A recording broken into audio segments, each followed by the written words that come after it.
Hey, good morning, everybody. Hi, everyone. Here's Moss and Judy having our cup of tea. Welcome to Mondays with Moss. Feels like a while since you and I've done this. Is it? I think last week I previewed this topic today. Oh, okay. So it's a couple weeks now. Yeah, yeah, Okay. yeah. They go by so fast that. Yeah, don't they? Yeah. Yeah. Do you know this Really this is the end Yeah. of January? Can't believe it. Wow. One more crummy month, February. February has a bad rep with you. I have a bit of an attitude about winter. You do. Okay. But every day gets a little longer, a little sunnier. Mm-hmm. Okay. Well, just to remind you guys, everybody, friends and fans or whatever, we've been talking about over the last 6 weeks, I think, 10 habits of highly successful couples. What do highly successful couples do differently than those who screw up their relationships? Mm-hmm. This is based on the work of Brett Atkinson, who's done considerable work on the marital research. And we've talked about 4 good habits. The first one was stop judging and be curious. Uh-huh. Okay? Then we talked about stand your ground without putting the person down. In other words, you're entitled to your position, and I'm entitled to my position. No, why is it hard sometimes? Right. Well, because I think we get attached to our opinions and positions, and we sort of think they're right. And it's so easy to come up with, like, you always, and how come you never? Yeah, I've been wondering. I wanted to ask you about that. Oh, How come you always? Okay, We'll get into we'll get into that. Yeah. Mm-hmm. I like this one. Seek to understand first before being understood.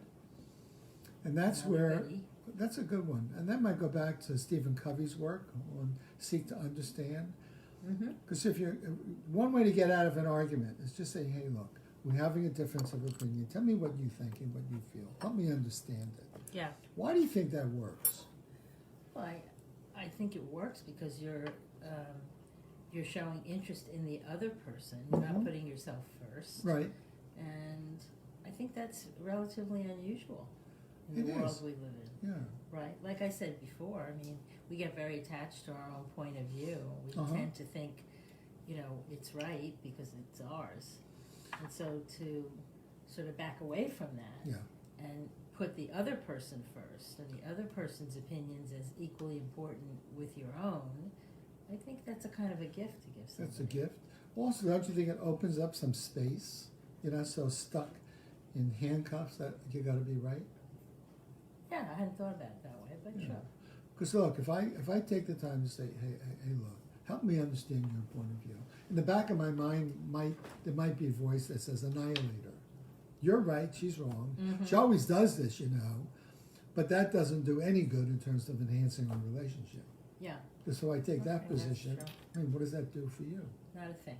Not a thing. You want to get away No, from it. then sort of it pushes me toward doing the same thing as you're doing, which separates us. So I think that's what you're talking about.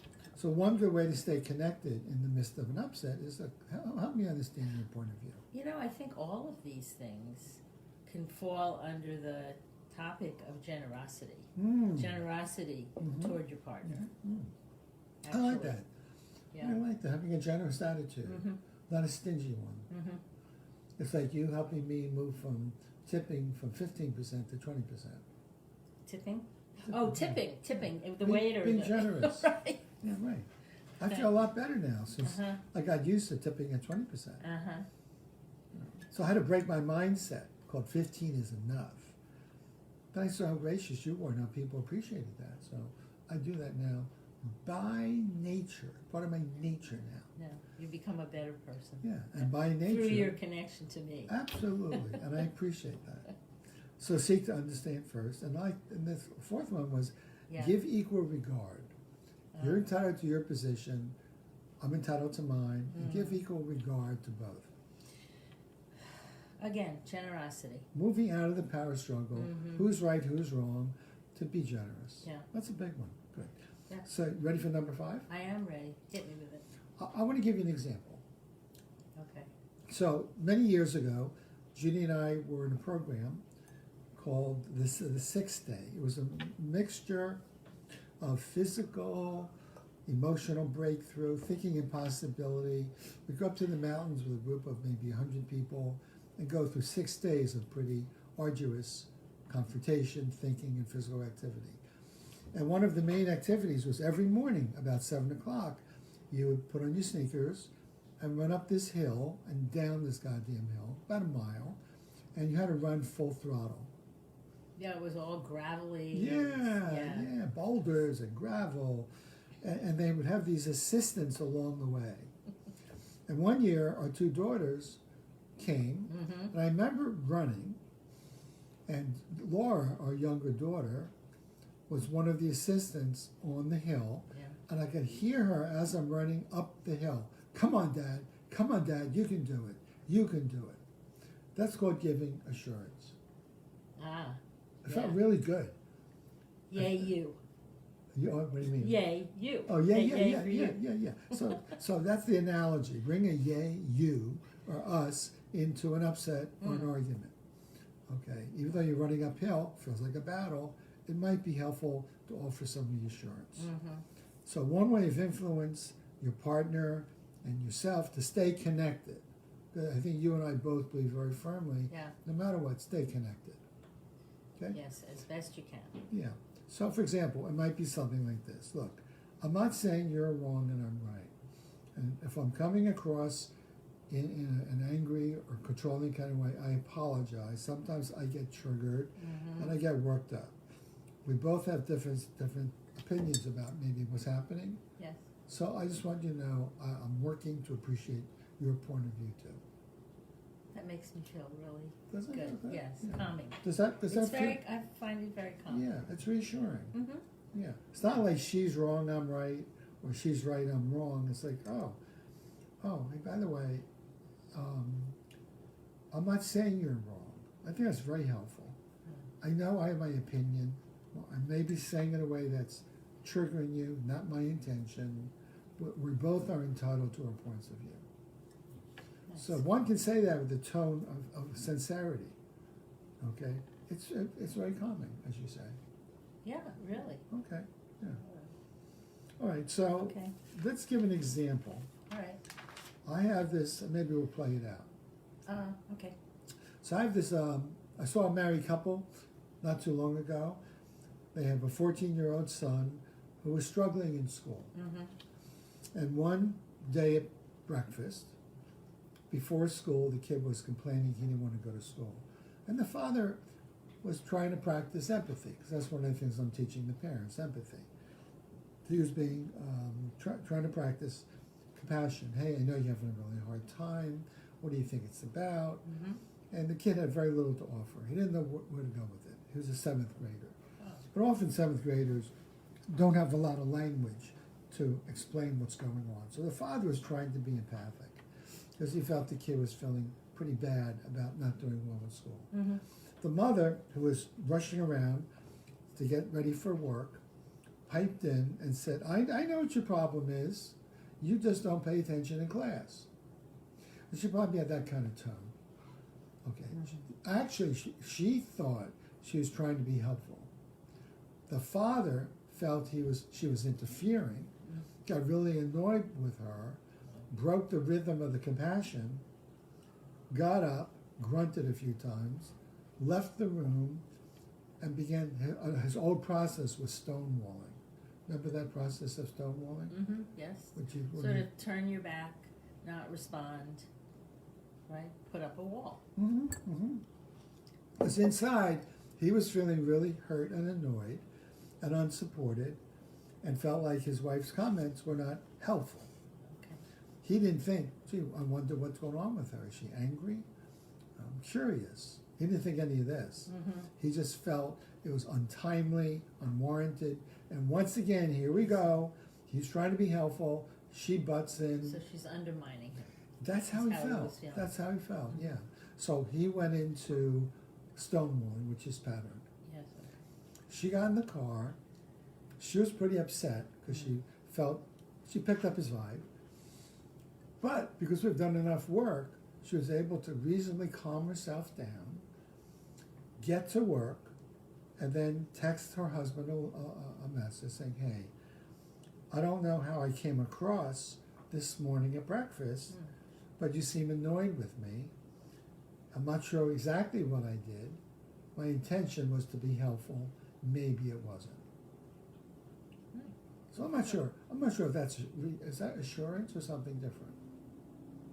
No, I think it is a kind of assurance. I mean, for one thing, she's taking responsibility Mhm. for her behavior Mm-hmm. and letting him know that she's aware that she might have come across negatively, and it wasn't her intention to do so, Right, but right. she sees that she might have done that. Right.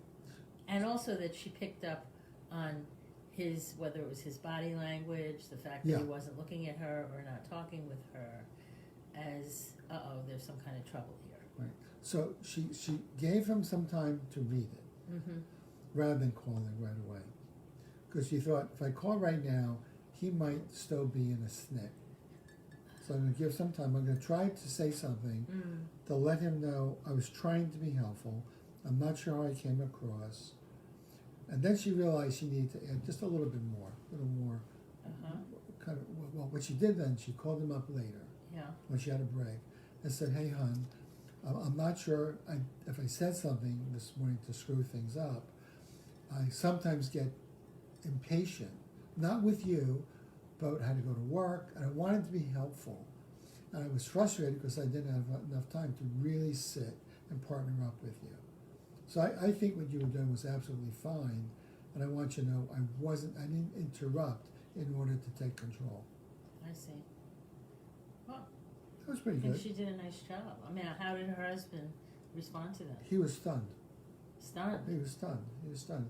He said, my God, I so appreciate what you're saying. This means so much to me. Uh-huh. I was walking around feeling really angry and hurt.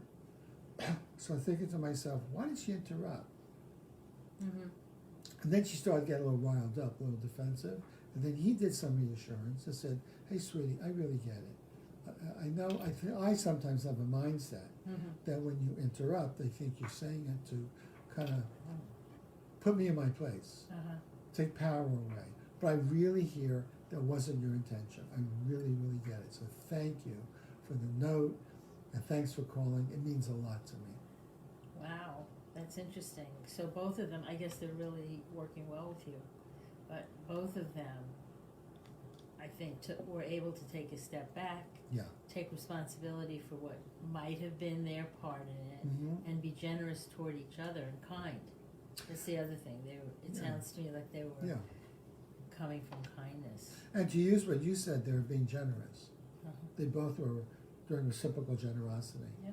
She was generous by saying, hey, look, I may have come across in a poor way. I'm not Mhm. exactly sure, but this was my intention.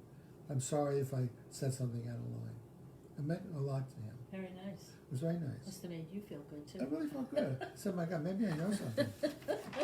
Maybe I could be helpful. Lovely. So what do you think Yeah. you have to give up in order to practice assurance, particularly when you're in an upset, when you're not getting what you want, I'm not getting what I want, and we're getting to move into who's right, who's wrong, you can't tell me what to do.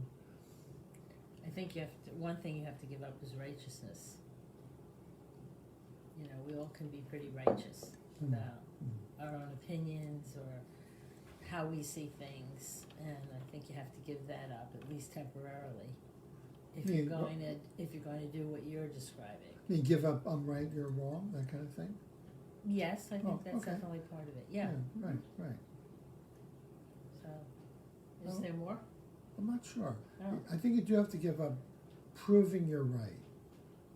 Well, if you're giving up righteousness, you also have to give up defensiveness, Right, right? Because I think to hold on to your position in Yeah. circumstances like you're describing, you're being defensive. yeah, You know that, and that's the "I'm right, you're wrong" right, piece. right. So, Give up Yeah. defensiveness, being right. Yeah. Also, I think what she did was, when she wrote the note, I think she because we've talked about this in our sessions, be curious. She was curious about how she came across. uh-huh. So she was open Yeah. to some feedback from him. Okay. So I think that takes courage on someone's You part. do? Yeah, I do. Yeah. You know, because we all have a tendency to want to protect ourselves, even in our relationships with our dearest other. We have that tendency. And so I think in order to not protect yourself, you have to have some courage. Okay. Have Because courage. you don't know what you're going to hear. You don't know what the other person's going to say. Yeah.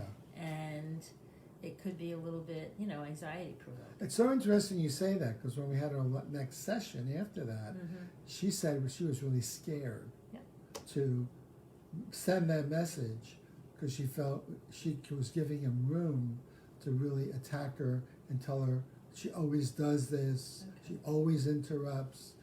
But I think she didn't, even though she didn't use the word generous, I think she was coming from generosity of spirit and a sense of connection, and to appreciate that sometimes she has a tone of voice that belies her intention. And she took responsibility for that, and he was responsive. And that was a perfect example of what our topic for today is. So just like my daughter Laura was encouraging me to run up the hill, come on, Dad, yeah, boy, you can do it, you can do it. What she did was she did a Laura by saying, hey, I know we're running up the hill, it's hard, and you're entitled to be upset or bothered. It's not my intention to upset you. Maybe I did something to do that. So can we talk? In other words, be generous, open up curiosity, and kind of move into it that way. That's good. Okay. Thanks, sweetie. You're welcome. So you did well. Thank you. Yeah. I missed you. I missed you doing this with you. Oh. Well, I'll try to be here more. Okay. Thank you. Because you really are good at this. Oh, thanks. More for reassurance. Because I want her to be here more often. All right, guys and gals. Have a lovely day. Have a lovely day. Enjoy the snow if you can. And hopefully we'll see you next week. Yep. Bye-bye. Bye-bye, everyone. Moss and Judy, Mondays with Moss. Hi, Joni. Remember Joni? Yes, I do. Joni Daniels. Yeah. Good to see you. Thanks for tuning in, Joni.